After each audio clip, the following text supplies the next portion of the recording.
ថ្លៃអើយសប្បាយតែកំដកកាយឲ្យស្ដាយបុផាជីវិតកំសត់នរត់ផុនសៅដាគូឲ្យអនិច្ចាវាសនាកុំព្រីឋានសួគ៌ពិននៅក្នុងលោកីឋានសួគ៌ស្រីស្រីព្រឺព្រួញរងាអារម្មណ៍រំភើបដួងចិនក្រំគ្រាខ្លួនចាស់វេទនានៅមានតណ្ហា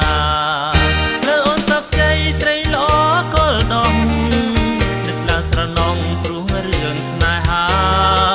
មើលមួយប៉ុនភ្នែកគ្មានតងត្រង់ណា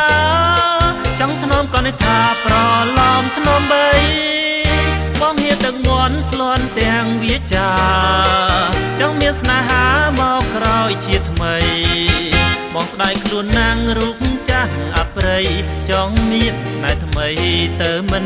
រួចឡើយ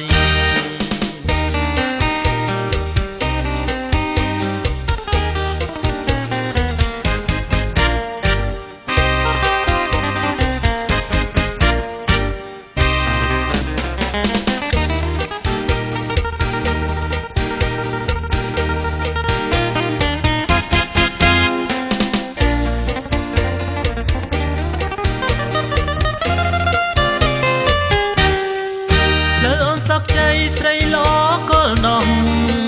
នឹកឡើងស្រណងព្រោះរឿងស្នេហាមួយប៉ុនភ្នែកគ្មានតងត្រង់ណាចង់ធ្នមក៏នេះថាប្រឡំធ្នមបី